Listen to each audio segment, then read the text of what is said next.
Hello everyone, welcome to prep task. सबसे पहले माफ़ी चाहूँगा कि मैं बहुत दिनों बाद आपको वापस अपडेट कर रहा हूँ। नेक्स्ट टाइम से मैं जल्दी आपको अपडेट किया करूँगा।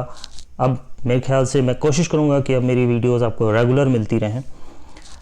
एक बहुत अच्छी खबर निकल के आ रही है, सॉरी अच्छी खबर तो नहीं है, बहुत बुरी खबर निकल के आ रही है, लेकिन बहुत सेंसिटिव खबर है। इसके लिए मैंने सोचा कि आपको इससे अपडेट कराया जाए। वाइट फंगस, ये एक नया टर्म निकल के आ रहा है। ये वाइट फंगस है क्या, इसके बारे में समझेंगे। और दूसरी चीज़ ये जानेंगे कि क्या ये ब्लैक फंगस से ज़्यादा ख़तरनाक है। कोविड की सिचुएशन आप समझ रहे हैं, तो इसलिए ये जानना बहुत ज़रूरी है कि वाइट फंगस क्या चीज़ है, क्या ये ब्लैक फंगस से ज़्यादा ख़तरनाक है और इसके फिर क्या सिम्टम्स हैं, क्या लक्षण आपको इसके देखने को मिलते हैं। ये सारी जानकारी अवेलेबल होगी मेरे साथ आपको, और पूरी तरह से ध्यान से सुनिएगा। ये सिर्फ एक जनरल अवेयरनेस के लिए मैंने बनाया है, ताकि आप सुरक्षित रहें। इन सारी चीज़ों को ध्यान से सोचें, समझें और पढ़ें। ठीक है, चलिए मेरे साथ बने रहिए। मैं हूं सौरभ पांडे। आप मुझे फॉलो कर सकते हैं इंस्टाग्राम चैनल पर, या फिर आप मुझे टेलीग्राम चैनल पर भी फॉलो कर सकते हैं। वहाँ पे मेरे हर लेक्चर की PDF आपको अवेलेबल हो जाएगी। चलिए, ये मेरा एक ग्रुप है, IBPS RRB स्केल 2 जो प्रिपरेशन कर रहे हैं बच्चे वो बहुत अच्छी तरह से जानते हैं। इसमें लगभग 3145 मेंबर्स हैं इस समय। आप इसी ग्रुप को ज्वाइन कीजिए। यहाँ पर अभी तो वीकली क्विज चल रहे हैं, कुछ समय बाद डेली क्विज चलेंगे और प्रिपरेशन बहुत अच्छी होगी। टोटली फ्री ऑफ कॉस्ट है, कोई पैसा नहीं देना है आपको। फ्री ऑफ कॉस्ट इसको ज्वाइन कीजिए, और फ्री ऑफ कॉस्ट जब नोटिफिकेशन आ जाएगा फिर मैं एक पेज से आपको इस अपनी वीडियो के ज़रिए आपकी प्रिपरेशन कराऊंगा। ये हमारा चैनल है प्रेप टास्क, आप इस चैनल को भी ज्वाइन कर सकते हैं। यहाँ सारे PDFs और डेली अपडेट्स आपको इकोनॉमिक अफेयर्स के मिलते रहेंगे। चलिए हम बात कर लेते हैं। ये जो कोविड की सिचुएशन है, इस कोविड की सिचुएशन में अभी धीरे धीरे आपने देखा कि पोस्ट कोविड में क्या हुआ।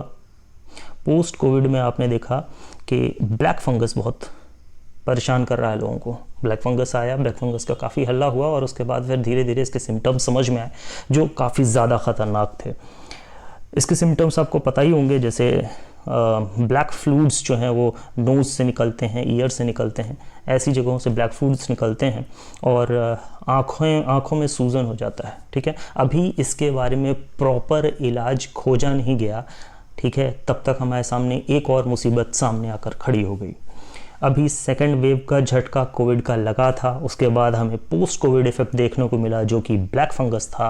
एंड नाउ एक और नया फंगस। क्या है ये, इसको समझते हैं। देखिए, अकॉर्डिंग टू द डॉक्टर्स के हिसाब से ये जो सिम्टम्स हैं वो सिमिलर सिम्टम्स हैं किसके, कोविड के। जो कोविड इन्फेक्शन में आपको इन्फेक्शन हो रहा था, ठीक उसी तरह के इन्फेक्शंस या ठीक उसी तरह के सिम्टम्स जो हैं वो आपको वाइट फंगस में देखने को मिलेंगे। क्यों? क्योंकि ये भी जो है लंग्स को अटैक करता है। ठीक है, ये भी लंग्स को अटैक करता है और इसका भी HRCT टेस्ट के जरिए ही पता चलता है। ठीक है, चलिए थोड़ा आगे देखते हैं। Here how where the white fungus case detected. अब हम देखते हैं कि कैसे वाइट फंगस केस को डिटेक्ट किया गया। ठीक है, कहाँ डिटेक्ट किया गया, इसी में आ जाएगा। देखिए, डॉक्टर SN सिंह की रिपोर्ट के अनुसार माइक्रोबायोलॉजिस्ट हैं ये, PMCH डिपार्टमेंट में। कहाँ है ये PMCH? ये है आपका पटना। ठीक है, पटना में PMCH डिपार्टमेंट में डॉक्टर सिंह हैं। ठीक है, उन्होंने अपडेट किया कि जब उनके पास कुछ पेशेंट्स आए तो उन्हें लगा ये कोविड के सिम्टम्स हैं, सिम्टम्स ऑफ कोविड-19 वायरस। फिर उन्होंने उनका टेस्ट किया, सारे सिम्टम्स कोविड-19 के थे, लेकिन जब वो टेस्ट कर रहे थे तो उन्हें टेस्ट निगेटिव आ रहा था। जितने टेस्ट से सारे टेस्ट किए गए, हर टेस्ट में वो निगेटिव आ रहे थे।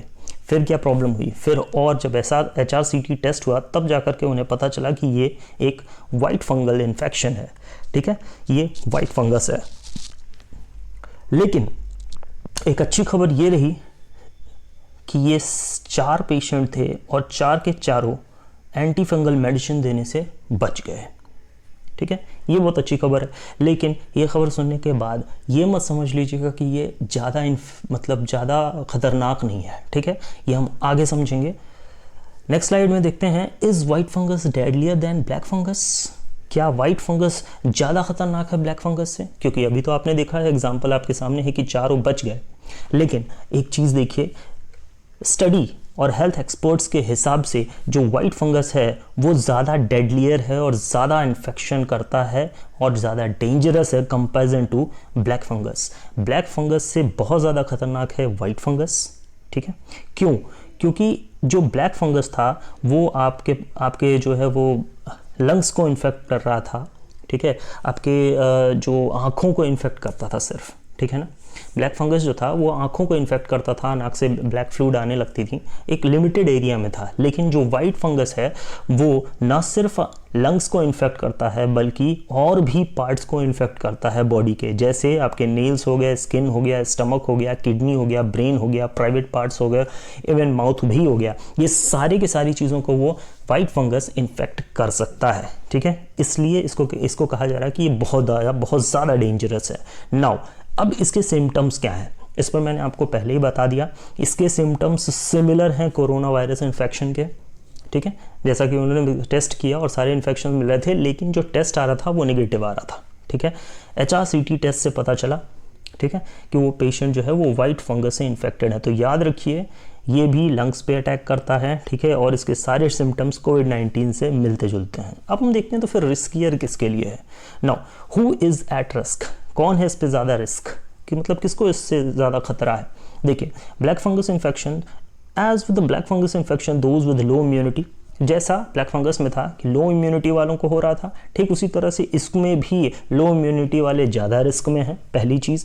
दूसरी चीज़ कि जो पहले से प्री मेडिकल्स ले रहे हैं, ठीक है ना, प्री एग्जिस्टिंग मेडिकल इश्यूज़ जिनके साथ हैं, जैसे कि किसी को डायबिटीज़ है, ठीक है, कोई स्टेरॉयड ले रहा है बहुत लंबे समय तक, ठीक है, और कोई बहुत लंबे समय तक इन्फेक्ट रहा है, ठीक है ना, उन सबको ये वाइट फंगस होने का ज़्यादा खतरा है, यानी कि उन सबको बच के रहना चाहिए।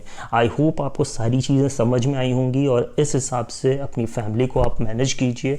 और उस हिसाब से हाँ, एक और पॉइंट है इसमें, आपको सैनिटाइजेशन घर का काफ़ी इंपॉर्टेंट है। सैनिटाइजेशन का मतलब ये नहीं है कि हर जगह सैनिटाइज़र जो आजकल चल गया है बहुत, वो घर में वो कर देना है, नहीं, इसकी बात मैं कर रहा हूँ। मैं कह रहा हूँ कि सैनिटाइजेशन बहुत इंपॉर्टेंट है। घर में साफ़ सफाई रखिए, जो फूड्स आ रहे हैं उनकी क्लैरिटी या उनकी सफाई, जिस तरह से आप जो प्रोसेस जो प्रोटोकॉल्स आप कोरोना में कर रहे थे, वो सारे जो प्रोटोकॉल्स हैं वो बहुत सीरियसली फॉलो कीजिए। तो ये यहाँ से आप अगर आपके घर में कोई डायबिटीज़ पेशेंट है या कोई लॉन्ग टर्म स्टेरॉयड पेशेंट है तो उसके लिए ये सब बहुत ज़रूरी है और ये सारे प्रोटोकॉल्स आपको फॉलो करने चाहिए। चलिए, आई होप आपको वीडियो बहुत अच्छी लगी होगी, कंटेंट अच्छा लगा होगा, और अच्छा लगा है तो प्लीज़ प्रेपटास चैनल को लाइक, शेयर और सब्सक्राइब कर दीजिए। हम ऐसी ही वीडियोस और भी लाते रहेंगे और भी न्यूज़ लाएंगे, देखेंगे आपकी रिस्पॉन्स को।